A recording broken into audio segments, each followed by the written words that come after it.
Welcome back. I hope you enjoyed your coffee break. My name is Javier Arguedas. I'm a journalist with DW, Deutsche Welle, Germany's international broadcaster, and I'm very honored to guide you through our first round of discussions this morning.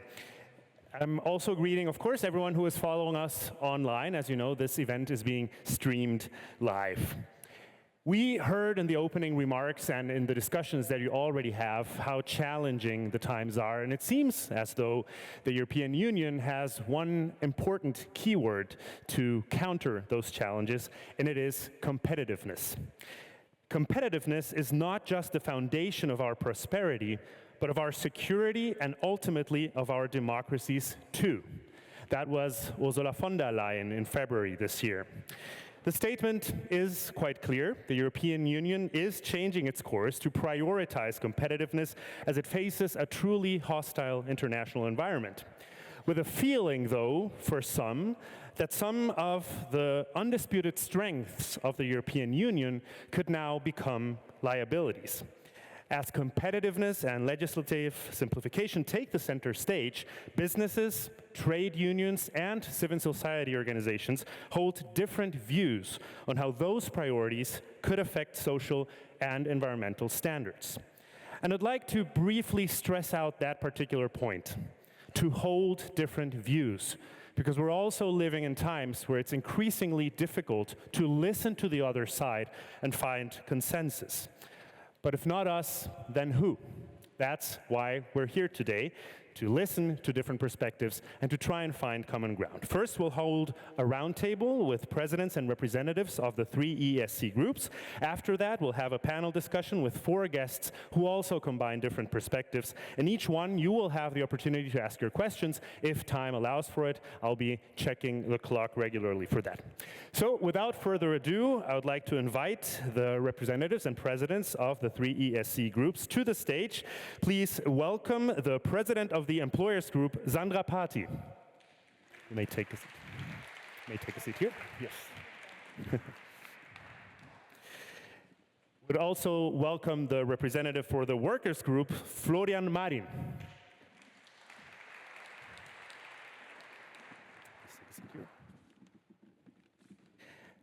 And the president of the Civil Society Organizations Group, Cillian Lohan.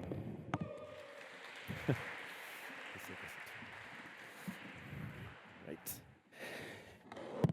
You may use the microphones, of course, in your interventions. So thank you very much for being here with us today, for making it all the way to Sofia.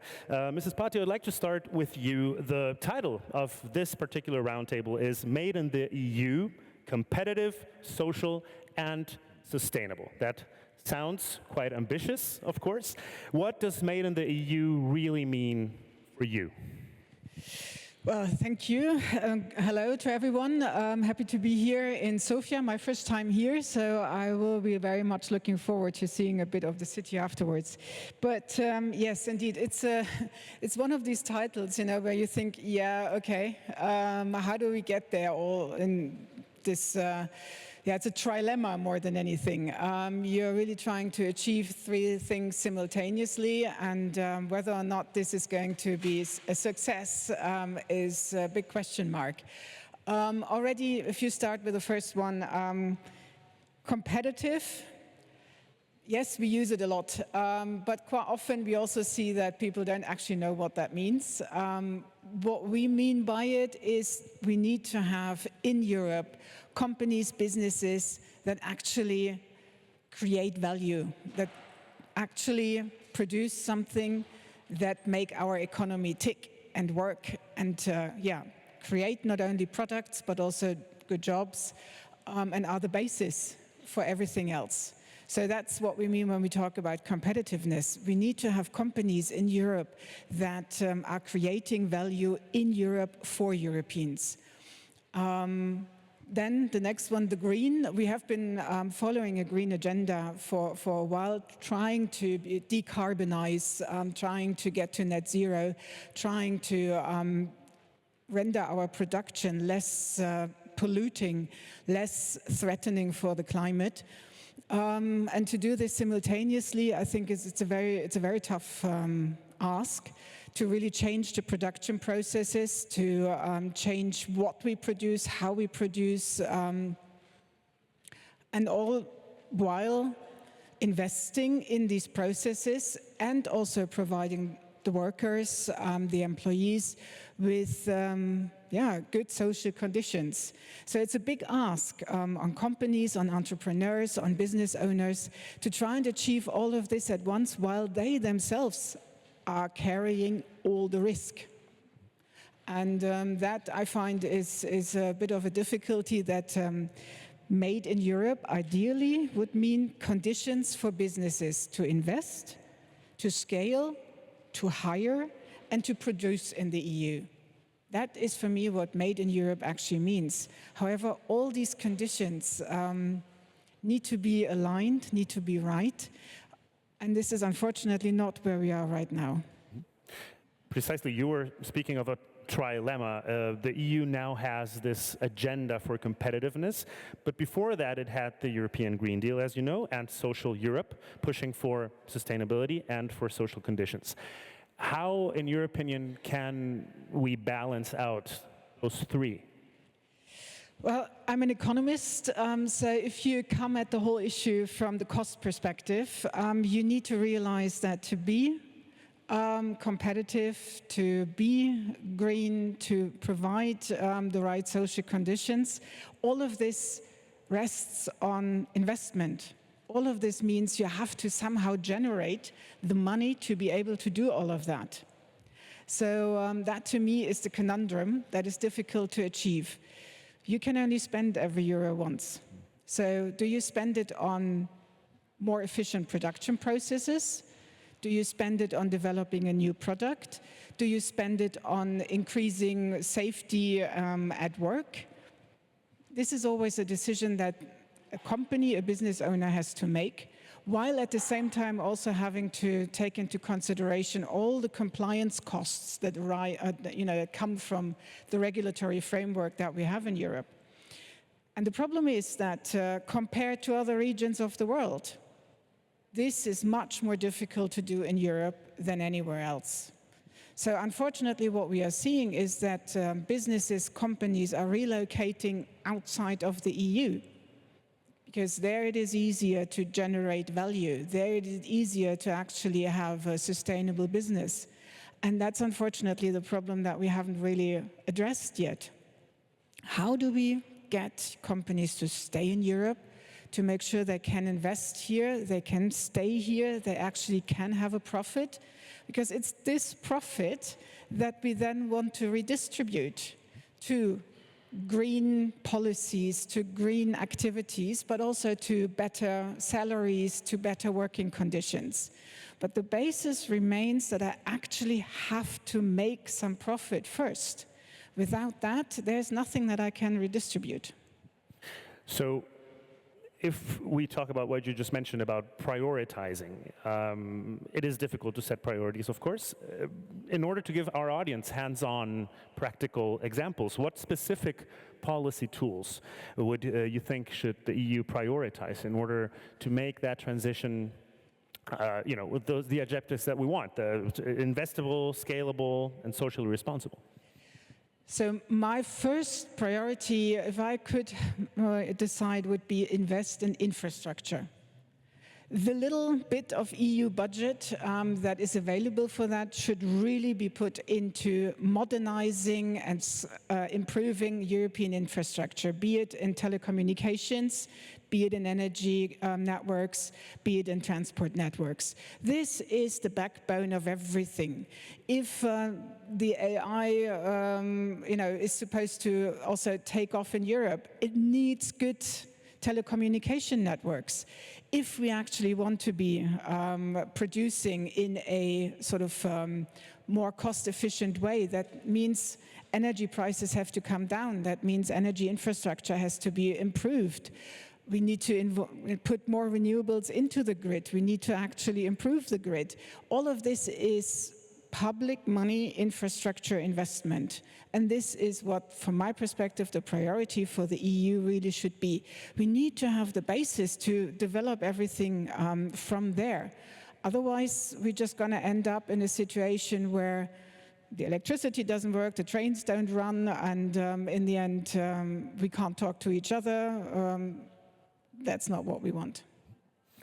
All right, I would like to change the perspective now to the workers' group's perspective.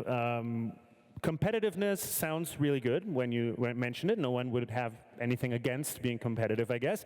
But there's also the perspective that it is increasingly being treated as the ultimate goal instead of a means to achieve what we really want to achieve. How can we redefine that concept of competitiveness in order to ensure that it serves the society and the environment and not just become the ultimate goal? Thank you for the question. Well, I will tell you what I don't think that the competitiveness means. It doesn't mean inequality, doesn't mean precarious job, doesn't mean social dumping. Actually, all of these are harming competitiveness.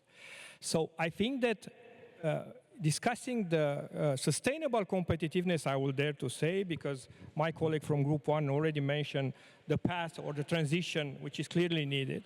I think that we need 4 concrete things. First of all, not affecting wages, because this is a huge trap which is affecting, in the end, competitiveness, democracy itself, and the European project.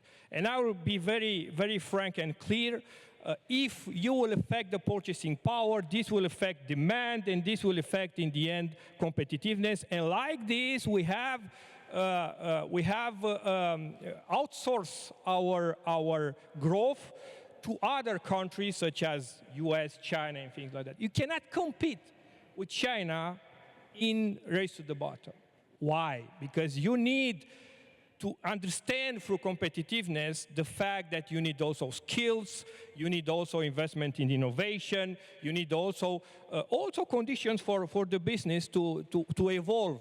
This is the path toward competitiveness, not necessarily decreasing the wages of the workers, but also deregulating, because this is in the end harming competitiveness. This is a trap.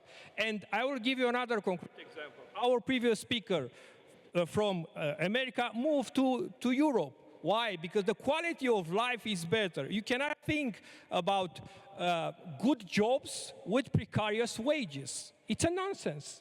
So we have to understand through competitiveness, good quality of life, predictable working conditions, and so on. This is the first point. The second point, I think that we need to see the public investment and the public role as a motor of growth for the EU.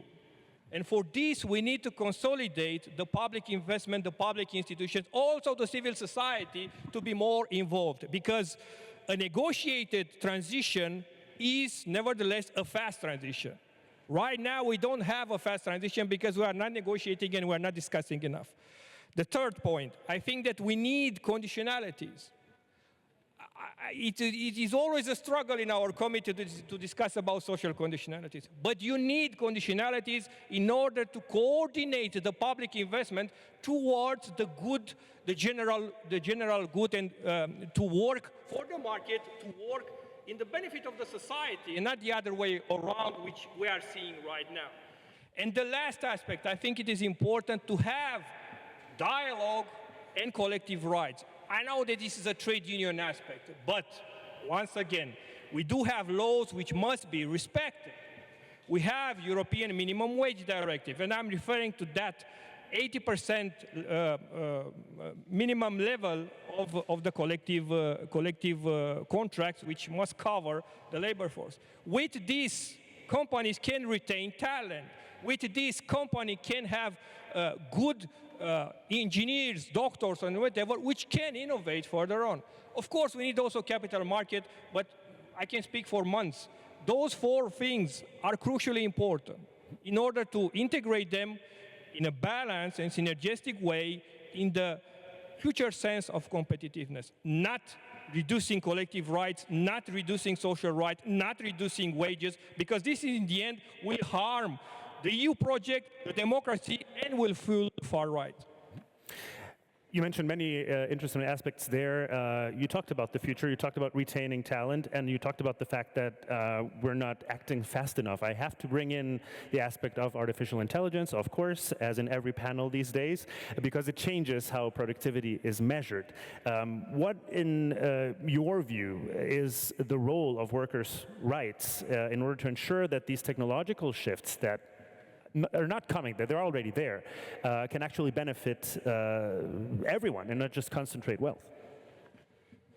Well, it's like in a relationship, you know. When you have different expectations, you cannot expect not to react. Right now, what we are seeing that the big tech oligarch, instead of creating a better society, they are building bunkers, you know. What should I understand from a trade union perspective that the future will look like? So, of course that I need to react for my children, for the Euro project, and so on. So the idea is that the trade unions are not against productivity, to be crystal clear. We need productivity and we need competitiveness in order to secure our jobs, in order to raise our children in the EU, and so on. But the main problem is what we are doing with that productivity, how that gain of productivity will be shared. I'm not against producing goods and products in the EU. The problem is that how you are sharing the added value which is being produced in the EU. And this is the question in which the trade unions are struggling to discuss. Because, once again, the AI, from my point of view, European Union is a front runner in regulating the AI. And I think it's a very important aspect to mention. But what I'm seeing that we are not discussing and we are not negotiating enough how to deal with this gain of productivity. And if you are looking in the past at other industrial revolutions, well, labor and capital and earth, they are still there. They are the same production factor as they were 2,000 years ago.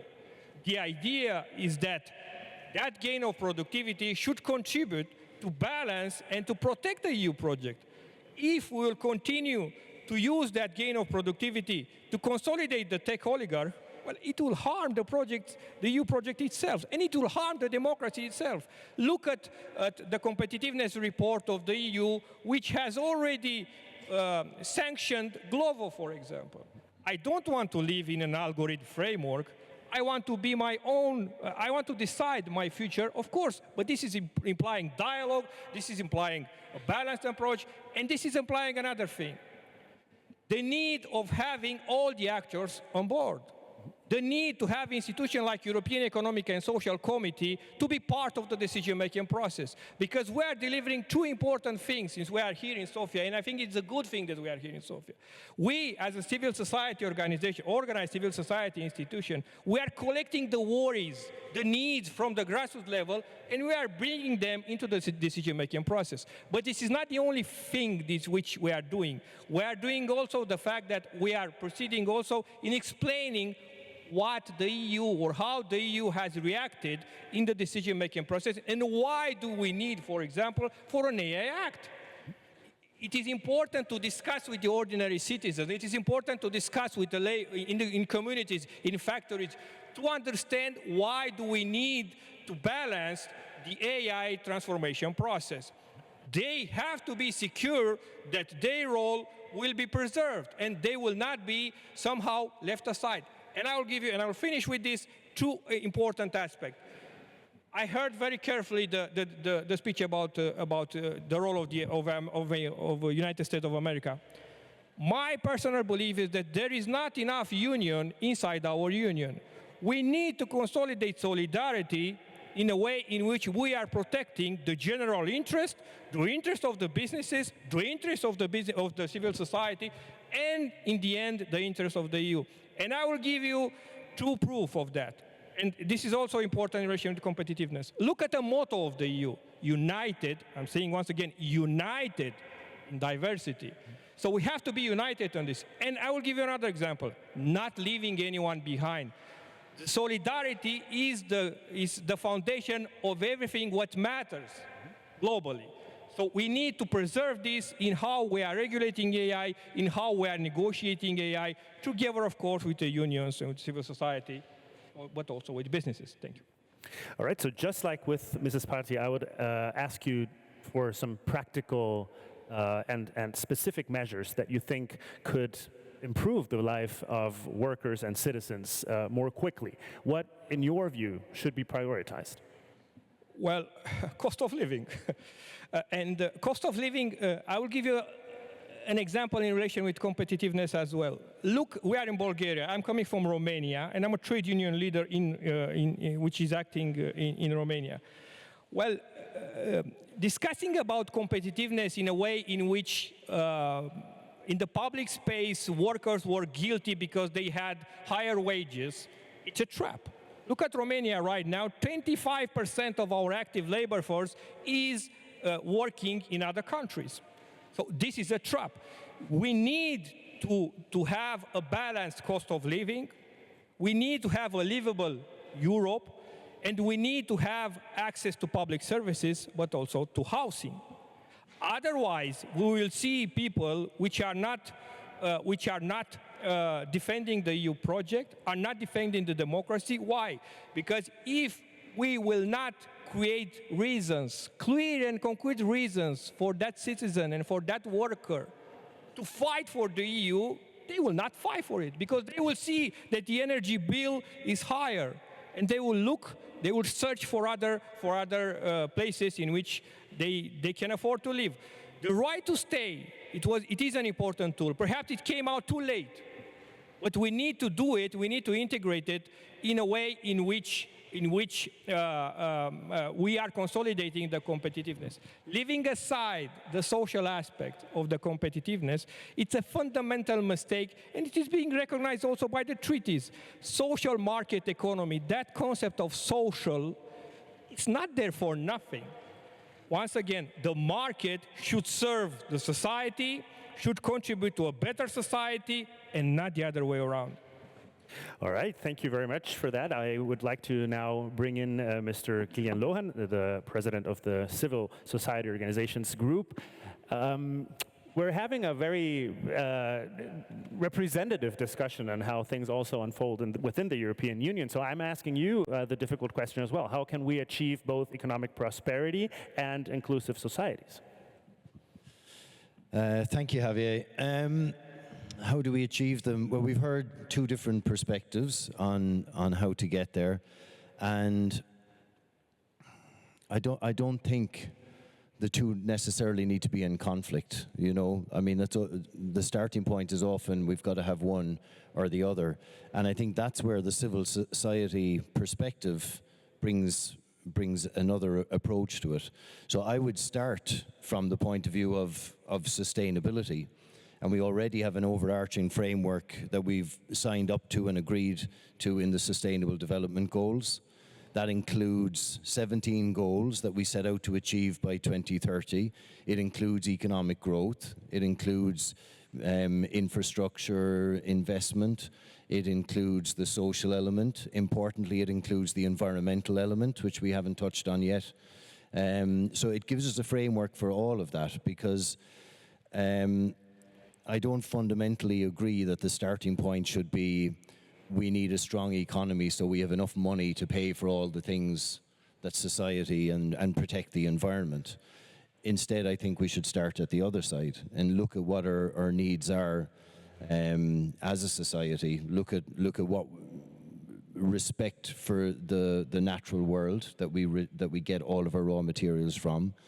And design things around that as a starting point, because they're natural limitations. We talk about working within planetary boundaries, and if we don't do that, we see the consequences of starting with the economy usually means, or has meant in the time that we have done that, has meant degradation of the environment to the point of what we call a triple planetary crisis of pollution, of biodiversity, and of climate.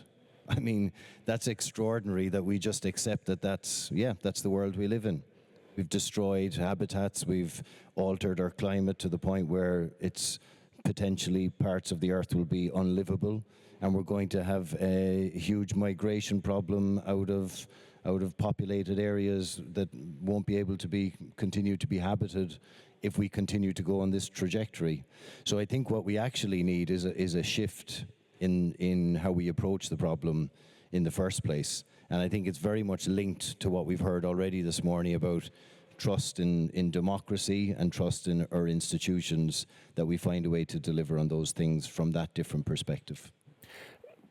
When you talk about changing that perspective and maybe the starting point of it all, how do you achieve a sustainable economy, given that the money is scarce, given that other nations and other powers are acting in a different way, perhaps? What is needed to achieve that? Well, so I've heard the argument before that, well, if everyone else is going one way, then we need to go that way as well. I mean, it's an argument you hear from kindergarten all the way through your life, you know. And I've never subscribed to I've never subscribed to the idea that the best reason for doing something is because everybody else is doing it. So, as a matter of fact, the opposite. I think it's better to do a little bit differently to everybody else. Sometimes that's very successful, and sometimes that's disastrous in both professional and personal life. But in this case, I think we have very strong basis for sustainability already. I mean, I'm always pushing the Commission, national governments to do more, but when you travel the world, you see that the rest of the world looks at the EU as a leader in sustainability. And so I think that really sets us apart. You know, we have this paranoia, I think, that the world sees us as the great regulators and rule makers, and we've bought into that narrative, and now I feel like we're obsessed with deregulating and get rid of rules because we want to show other people, oh no, that's not what we're about. Look at us, we're free and carefree. But rules and regulations aren't necessarily bad if they're delivering the right thing. And don't get me wrong, some of our rules and regulations are not delivering the right thing, and they need adapting and they need changing. But sustainability, we're already in the lead on sustainability, and I think we should embrace that. We have high standards, and we shouldn't be ashamed of that. We've high standards not to make things difficult for businesses to operate, but in order to reward the most competitive businesses who also adhere to those high standards, in order to reward consumers who importantly need to know what they're consuming and what they're purchasing, and in order to drive our economic and social model.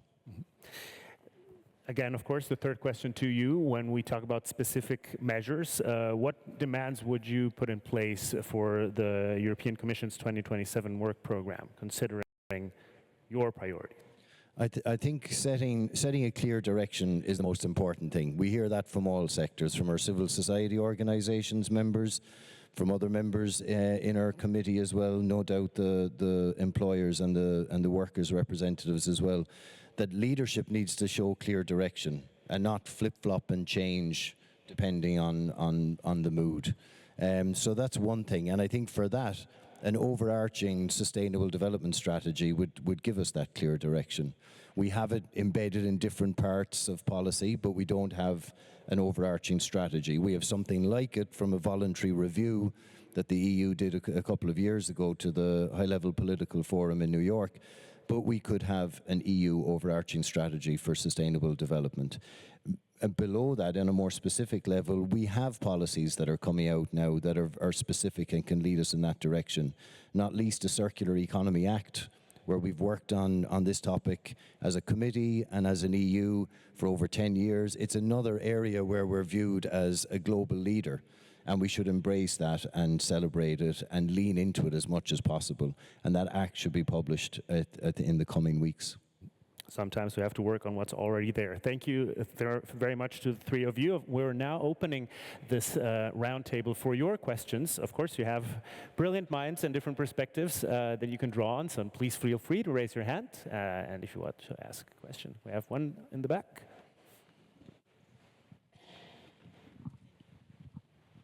Hello, thank you.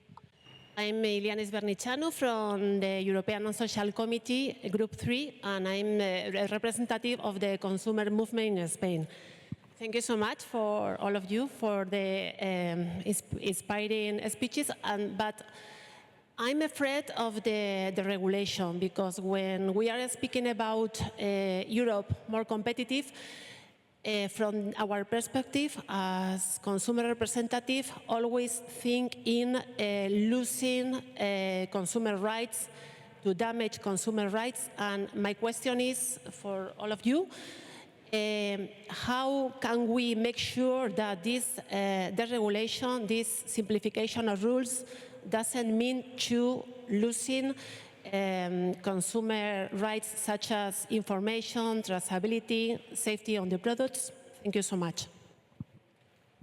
Who would like to answer or go first at least? Thank you for the question.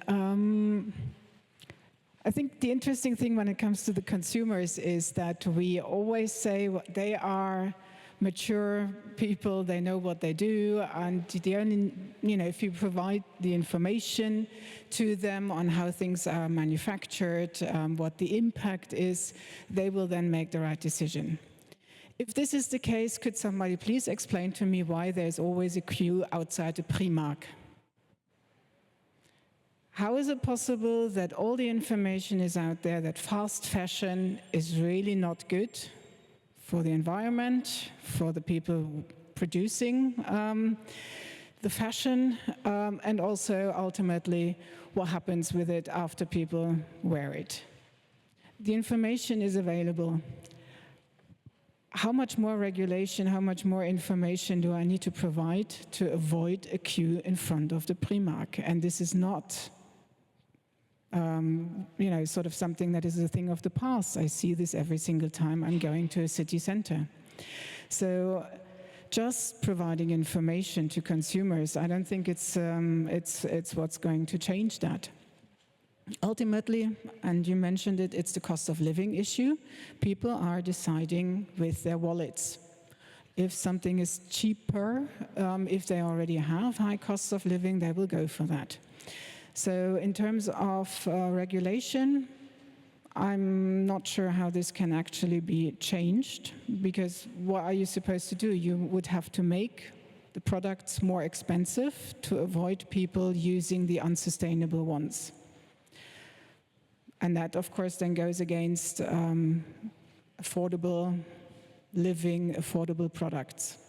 So I don't think our plea has ever been to reduce protection levels for people, for consumers, for workers. Our plea has always been there is regulation that is inefficient, that doesn't achieve what it is supposed to achieve.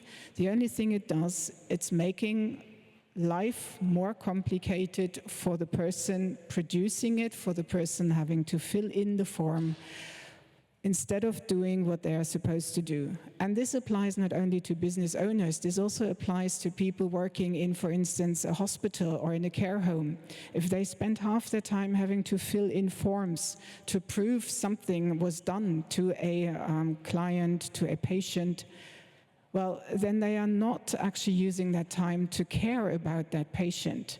So this is what the plea is, to use regulation where it is necessary, where it is needed, but also look at it where it is not achieving what it is supposed to achieve, where it is actually only producing paper without any effect. Thank you. You both wanted to touch on that briefly? Yep. Yeah, if I can just jump in on that, I really think that's a fundamental misreading of the problem. So I have a completely different view to Sandra on this. I don't think deregulation will reduce the queues outside Primark. I don't think these two things are related.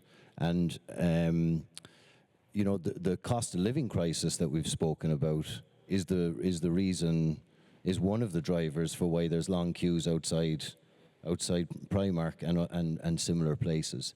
It's the reason why people are buying cheaper food that might be less healthy. And I think this argument twists mislinks the reasons and the actions. So I just don't see a connection between deregulating and addressing those kind of problems. Instead, I think those problems are addressed through different mechanisms. In food, we have the argument all the time that people don't want organic food because we've put it on the market and they're not buying it.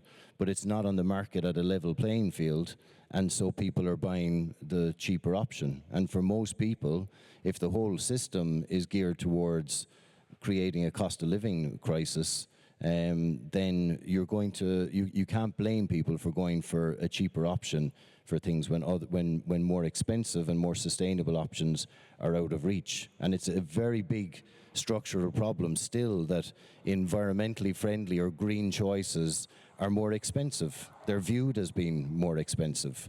And I think that's the problem that should be addressed. I think anybody should have the choice to be able to make a sustainable option when purchasing, and they don't always have that option. And I don't think it's down to information or lack of information or regulation or deregulation. I think it's due to a separate reason.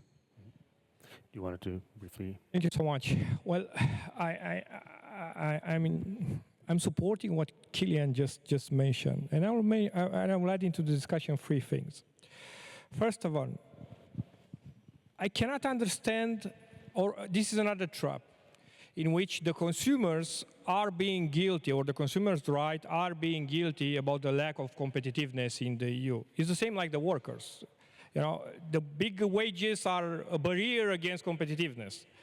So I don't understand why we are not talking about the high energy prices in which we are paying in the EU.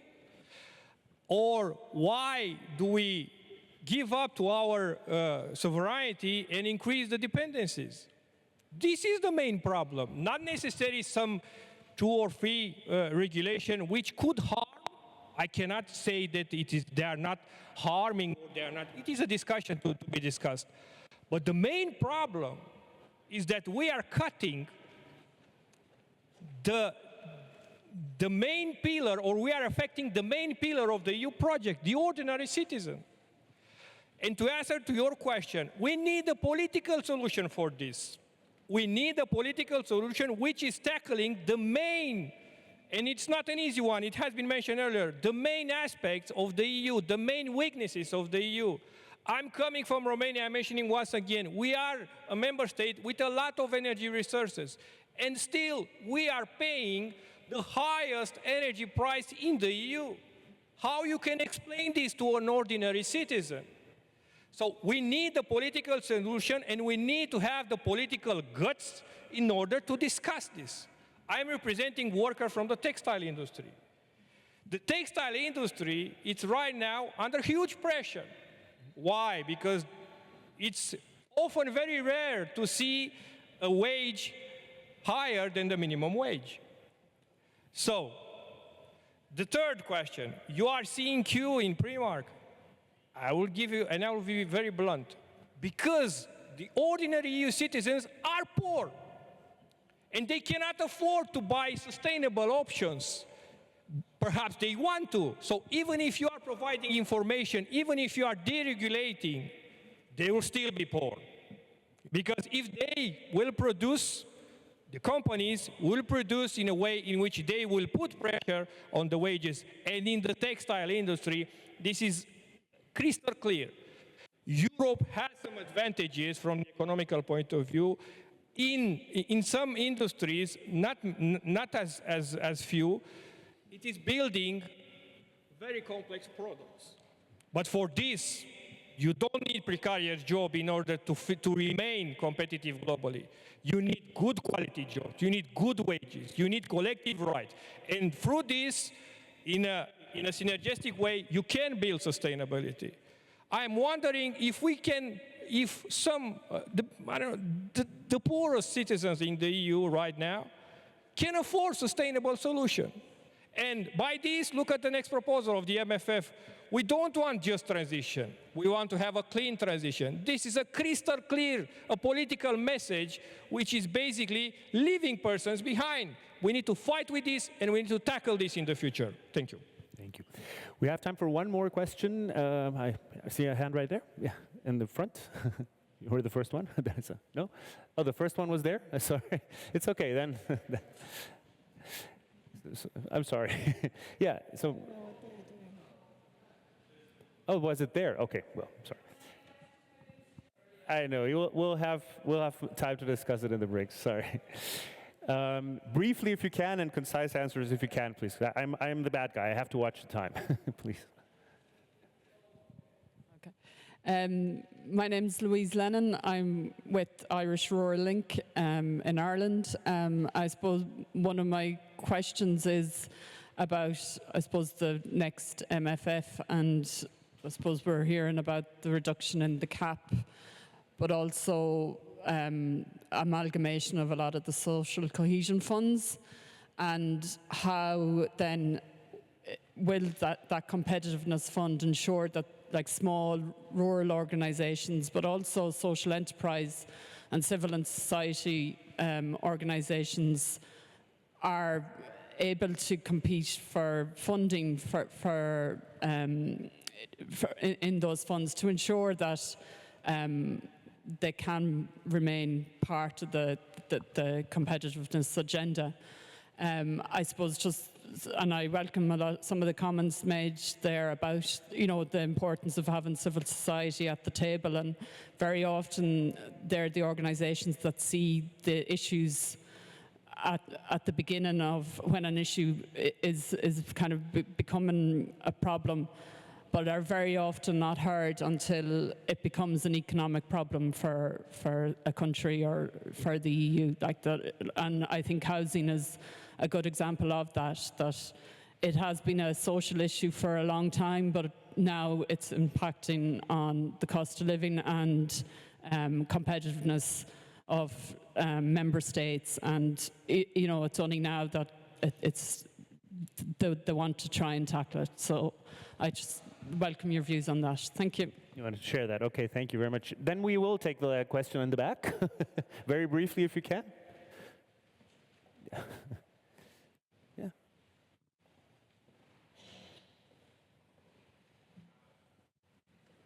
Thank you. Well, I'm an Austrian member from the Union Group, so now it's working. And I wanted to come back to the matter of regulation, deregulation, but more focused on the competitiveness area. Because when we look at China, when we look at the United States, regulation is used massively. So let's look at the Inflation Reduction Act. Let's look at China's policies. I think European Union is just taking a turn with deregulation that is completely in contrast to what is happening in other economies and what is actually working in other economies and making them strong. So for me, it's quite strange that on one hand, we want to strengthen Made in the EU, and on the other hand, we try to reduce regulation. So I'm thinking about, we heard public investment, which is an important incentive for innovation, which can also play a role in the returns of profits. Then we have the whole aspect of social peace. Do you want to build a company in a country where you can't even walk into the company because there is so much of riots outside? I think this is not a vision that we share either. So I think there is a lot of aspects involved here, but it is linked to the general narrative of regulation and deregulation. And I would like to highlight this and also ask the panel how we can shift the narrative as well in the European Union and involve the citizens in this, because I think regulation is actually one of the tools the EU has to make us more competitive and also to provide for social peace. I will have to ask you to choose one of the panelists to answer, or should I? Okay, then, okay, if you want. Yeah, briefly if you can, just because of time constraints. Okay, it's difficult, I know. Well, so maybe the fundamental misunderstanding that I also want to address is, we are not advocating against regulation per se. We very much support this idea of having helpful rules in place. And this is the example you mentioned of the Inflation Reduction Act in the US, is an example because it was geared towards creating investments in the US. So the entire goal of this regulation is to improve the competitiveness of the American economy. However, what we are seeing in Europe is a lack of that type of regulation. The regulation we are getting here is one that slows us down, that only produces paperwork. As an example, there is a medical device company in Bavaria. They need to have 10 audits every year. on the same thing, like every other month. Every month, there is an auditor there asking them the same question that another auditor asked them a month ago. This is the type of regulation we have. 3 people in this company are spending 3 days each time to actually talk to this auditor and fill in forms with them. This is not a good use of their time. And this is the type of regulation we mean when we talk about deregulating, reducing the amount of bureaucracy. Surely 4 audits might be sufficient for this company. Surely there is a better way of providing the information than having to do this 10 times over every year. So this is what we mean when we are talking about deregulation and reducing bureaucracy. Get rid of the things that are not doing anything but producing paperwork, and focus on the things that are actually achieving something, like better investment conditions, like better control of products that are coming into the EU and that are replacing the good quality products here in the EU with cheap imports on cheap labor basis. So this is maybe a fundamental misunderstanding we seem to have between our groups and the representatives. It's not about getting rid of all the regulation altogether. It's about finding out which one works and actually produces something useful for the EU and which one doesn't. All right. Thank you very much for all the 3 perspectives that you brought us. It was a very fruitful discussion that we can continue, of course, in the breaks. This applause is for you. Thank you very much. Thank you also to you for listening.